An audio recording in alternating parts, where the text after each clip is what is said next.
పేరిట వందనాలండి. మరి ఆదివారం రోజున మనం అందరం కూడా కలుసుకునే అవకాశం మరి ప్రభు మనకి దయచేసినందుకు వందనాలు.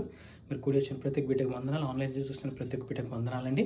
మరి ఆదివారం రోజున మనము మార్కు సువార్త 1వ అధ్యాయం మరి ధ్యానించుకుంటున్నాము. మరి మార్కు సువార్త 1వ అధ్యాయంను మనము 16 నుంచి 20 వచనాలు చూసుకుందామండి. ఈరోజు ముందుగా చిన్న ప్రార్థన పాట పాడుకుని వాక్యదానం చేసుకుందాం. పరలోకం మాతని ఘనమైన మన లెక్కలేని వందనాలు, స్తుతులు, స్తోత్రాలైన ప్రభా, ఈ ఆదివారం రోజున నాయన మేమందరం కూడా కలుసుకునే అవకాశం తెచ్చేసి మీకు వందనాలు తండ్రి. ప్రభా నాయన తండ్రి, మరి లాస్ట్ వీక్ అంతట్లో తోడుండే సహాయం చేసి మీకు వందనాలు తండ్రి. నేను శోధనలో తట్టుకునే శక్తిని దయచేసి మీకు వందనాలు తండ్రి. ఎటువంటి ఆటంక శక్తులు నాయన మా దరికి చేరినా కానీ సహాయం దయచేసిన మీకు వందనాలు తండ్రి. మీకే కృతజ్ఞతాస్తుతులు చెల్లించుకుంటున్నాను. స్తుతులు, స్తోత్రాలు తండ్రి. హల్లెలూయా, స్తోత్రం స్తోత్రం నాయన, స్తోత్రం నాయన. మీకే వందనాలు యేసయ్యా, మీకే స్తుతులు, స్తోత్రాలు తండ్రి. మరి ఈరోజు కూడా నాయన జరుగుతున్న ఈ వాక్యధనంలో నాయన మీ కాపుదలు దయచేయండి నాయన తండ్రి. ఆది నుంచి అంతవరకు నాయన మీకే మహిమగంత చెల్లించుకుంటూ మరి చిన్ని ప్రార్థన సరే నేస్తున్నామని అడుగుతాం తండ్రి. ఆమేన్. చిన్న పాట పాడుకున్నామండి. భయము చెందకు భక్తుడా, ఈ మాయలోక ఛాయలు చూచినప్పుడు. భయము చెందకు భక్తుడా, ఈ మాయలోక ఛాయలు చూచినప్పుడు. భయము చెందకు నీవు, దిగులు చెందకు నీవు. భయము చెందకు నీవు, దిగులు చెందకు నీవు. జీవమిచ్చిన యెహోవా ఉన్నాడు, ఓ భక్తుడా, ప్రాణం పెట్టిన యేసయ్యున్నాడు.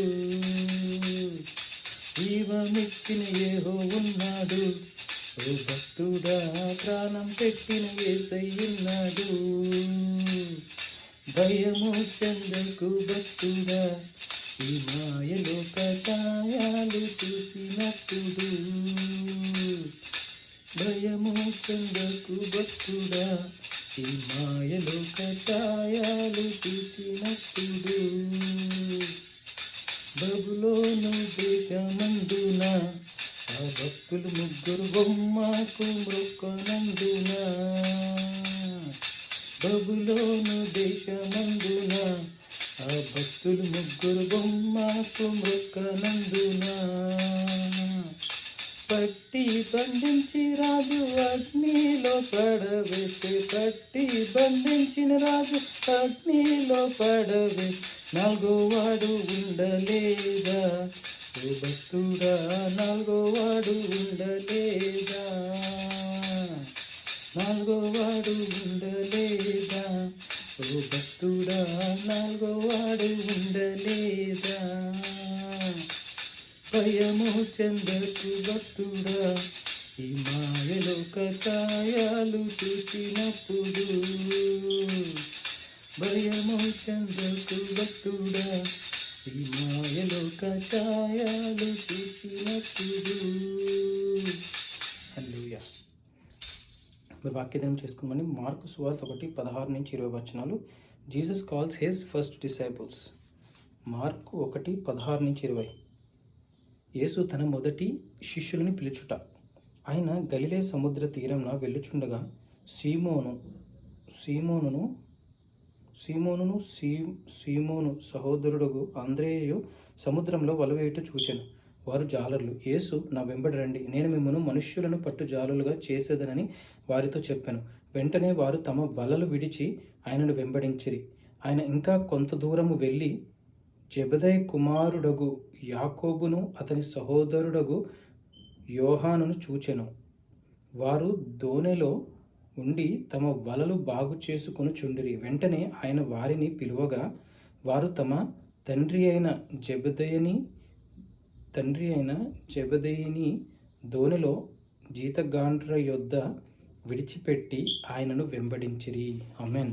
సో ఈ 4 వచనాలు చూసుకుంటే యేసు ప్రభు మరి గలిలే సముద్ర తీరంలో వెళ్ళుచుండగా మరి యేసు సీమోను సహోదరుడు ఆంద్రేయ వాళ్ళిద్దరు కూడా వలలు కడుగుకొనుట చూస్తారంటే యేసు ప్రభు చూసి, వాళ్ళు జాలర్లు, ఎందుకంటే వాళ్ళు చేపలు పట్టే జాలర్లు, ఫిషర్మ్యాన్. సో అప్పుడు యేసు ఒకటే మాట చెప్తారు, నా వెంబడి రండి, నేను మిమ్మల్ని మనుష్యులను పట్టు జారులుగా చేసేదని వారితో చెప్పాను. సో యేసుప్రభు ఏమంటారంటే, మీరు నా వెంబడి రండి, నేను మిమ్మల్ని మనుషులు పట్టు జారులుగా చేసేదని చెప్పాను. వెంటనే వారు వాళ్ళ వలలు అక్కడ విడిచిపెట్టి ఆయనను వెంబడించిరి. సో అదేవిధంగా మన జీవితాల్లో కూడా మనము దేవుని కార్యాలు అంటే దేవుడు ఎవరండి? యేసుక్రీస్తు. యేసుక్రీస్తే నిజమైన దేవుడు.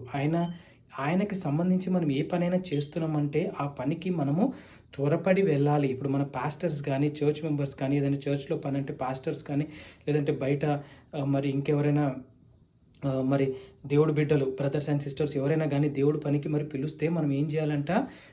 అది నా యేసయ్య పని, నా యేసు ప్రభు పని అని వెంటనే త్వరపడి వెళ్ళాలంటే వెంటనే తమ వలలు విడిచి ఆయనను వెంబడించిరి. సో వెంటనే ఇక్కడ మనం చూసుకోవాల్సింది ఏంటంటే వెంటనే, అక్కడ మీకు స్టార్ మార్క్ కూడా ఉంటుంది. వెంటనే అంటే వాళ్ళు యేసు ప్రభు నేను ఇంటికి వెళ్ళిన భార్యకి చెప్పొస్తాను, లేదా ఇంటికి వెళ్ళిన పిల్లలకి చెప్పొస్తాను, వాళ్ళకి చెప్పొస్తాను, వీళ్ళకి చెప్పొస్తాను అని చెప్పకుండా వెంటనే వారు తమ వలలు విడిచి అంటే అక్కడికక్కడ వలలు విడిచేసి, అంటే వలలు చాలా కాస్ట్లీ అండి.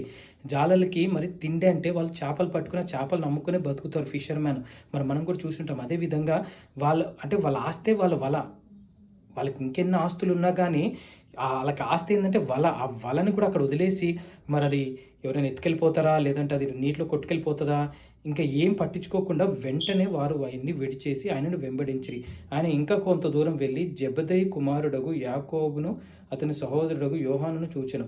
వారు దోణిలో ఉండి తమ వలలు బాగు చేసుకొని చుండ్రు. వెంటనే ఆయన వారిని పిలువగా వారు తమ తండ్రి అయిన జెబెదయిని దోణిలో జీతగాండ్ర యొద్ద విడిచిపెట్టి ఆయనను వెంబడించిరి. సో ఇక్కడ సీమోను సహోదరుడు ఆంద్రేయ, సీమోను ఆంద్రేయ వెంటనే వెళ్ళిపోయారంట. కానీ ఇక్కడ జబదయి కుమారుడగు యాకోబును అతని సహోదరుడు యోహాను, జబదయి కుమారుడు యాకోబు యోహాను వీళ్ళిద్దరు ఏం చేశారంటే వాళ్ళని కూడా పక్కన వలలు బాగు చేసుకుంటారు, ఇంకొంచెం దూరంలో బాగు చేసుకుంటుంటే వాళ్ళని కూడా పిలువగా వారు తమ తండ్రి అయిన జబదయి, అంటే తండ్రి ఎవరు? జబదయి అక్కడే ఉన్నారు తండ్రి. ఆ తండ్రి దోణిలో జీతగాండ్ర యొద్ద విడిచిపెట్టాలి. తండ్రిని జీతగాండ్ర యొద్ద అంటే ఇప్పుడు మనం ఫిషర్ మ్యాన్ దగ్గర కొంచెం డబ్బులు ఇచ్చి పని చేయించుకునే మనుషులు కూడా ఉంటారండి. సో వాళ్ళ దగ్గర ఈ జబదయి కుమారుడు వాళ్ళ తండ్రిని అక్కడ విడిచిపెట్టి ఆయనను వెంబడించిరి. సో ఇక్కడ ఏంటంటే ఎప్పుడైతే యేసు ప్రభు వాళ్ళని నన్ను వెంబడించండి అనగానే పేతురు అదేవిధంగా ఆంద్రేయ ఇద్దరు వెంబడించారో, కానీ ఇక్కడ యాకోబు అండ్ యోహాను వీళ్ళిద్దరు కూడా తండ్రిని తన జీతగాండ్రు వాళ్ళ దగ్గర పెట్టి అప్పుడు వెంబడించారన్నది. సో మనం ఇక్కడ నేర్చుకోవాల్సింది ఏంటంటే మనము రెండు విధాలైన మనము చూడొచ్చండి. వెంటనే వాళ్ళు వలలు విడిచి వెళ్ళిపోయారు. వీళ్ళు ఏం చేశారంటే వీళ్ళకి కొంచెం బాధ్యత ఉంది కాబట్టి ఆ బాధ్యతను అప్పగించి వచ్చారు. సో ఇక్కడ మనం రెండు విధాలుగా చూసుకోవచ్చు. సో మనము వెంటనే మనకి దేవుడి చిత్త ప్రకారం మనం వెంటనే వెళ్ళాల్సి వస్తే వెళ్తాము, లేదంటే ఇంటికి వచ్చి మనం ఏదైనా బాధ్యత మన మీద ఉంటే ఆ బాధ్యతని అప్పగించి కూడా మీరు వెంబడించమని చెప్పారు. సో మనం యేసయ్యని వెంబడించాలి. యేసు సేవలో మనం ముందుకెళ్తుండగా మరి ఏ పనైనా కానీ జీసస్కి రిలేటెడ్ ఏ పని చేద్దాం అనుకున్నా కానీ అది మనల్ని ఎవరైనా పిలిచి బ్రదర్ కొంచెం వస్తారు, ఈ పని చేద్దాం, సిస్టర్ కొంచెం వస్తారంటే మనకు అనుకూలిస్తే వెంటనే వెళ్ళాలి. అనుకూలించకపోతే మనకి ఏమైనా బాధ్యత ఉంటే ఆ బాధ్యతని నెరవేర్చి వెళ్ళాలని చెప్పి మరి వాక్యం సెలవిస్తుంది. మరి వాక్యధనం మనం చేసుకొని ఈ వారం అంతా ముందుకెళ్దామండి. మార్కు 1:16-20 పరలోక మతని ఘనమైన నామాన్ని లెక్కలేని వందన స్తుతులు స్తోత్రాలని ప్రభు. మార్కు 1:16-20 వచనాలు చదివామని ఈ వచనాలు ఏం నేర్చుకోలేదు మీరే మాకు సహాయం తెచ్చి ప్రార్థన చేస్తున్నదని. మరి మీరు మొదటి శిష్యుని పిలిచారు తండ్రి.